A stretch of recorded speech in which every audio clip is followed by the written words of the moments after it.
древнем мире женщина носила образ служащей перед своим супругом. В ветхозаветном храме для женщин предусматривалось особое место, так как они не имели права молиться вместе с мужчинами, и вообще никакими особыми правами женщина в то время не обладала. Но с приходом новой эры, новой христианской веры многое изменилось.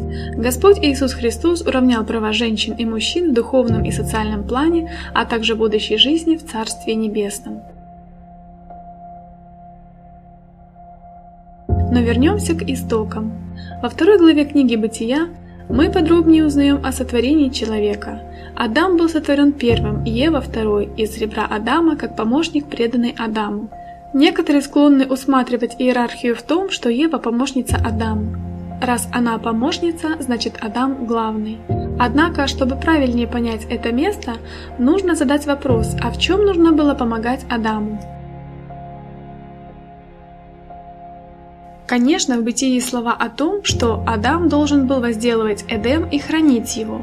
Но наивно полагать, что Адам с Евой по замыслу Божьему должны были пахать землю. Что же недоставало в раю, замечает святитель Иоанн Златоуст в толковании на этот фрагмент. Но если даже делатель и нужен был, то откуда плуг, откуда другие орудия земледелия? Дело Божие состояло в том, чтобы делать и хранить единственную заповедь Бога, что если коснетесь запрещенного дерева, то умрете, а если не коснетесь, то будете жить. В этом свете становится более понятным, что значит помощник. Помощница мужчины создается из части, выделенной из его собственного существа. Она должна восполнить его существование.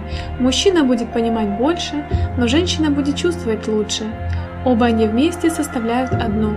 Следуя этим путем, они шли по пути добра, но на этом пути их разумение имело пределы и никогда не дерзало равняться с разумением божественным. Дьявол пользуется естественным стремлением жены к разумению, но только указывает другой путь и средства к его удовлетворению – в нарушении заповеди Божией. На этом пути он обещает ей разумение, равное божественному. Ложь дьявола была очевидна. Сначала женщина это видела и понимала, но дьявол затронул самую чувствительную струну ее души, ее жажду знания. Застигнутая врасплох, она поддалась обману, допустила обольстить себя, падая сама, увлекая за собой и мужчину. Наказание одинаково постигло и мужа, и жену. Бог поразил жену в самых сладких ее радостях, в самых приятных ее надеждах. Из супружества он сделал для нее рабство, из материнства скорбь. Умножу скорбь твою в беременности твоей, и в болезни будешь рождать детей, и к мужу твоему влечение твое, и он будет господствовать над тобою, сказал ей Господь. Далее во всей ветхозаветной истории мы видим осуществление Божьего суда.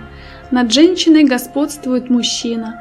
Прежде всего это выражается в узаконенном факте многоженства.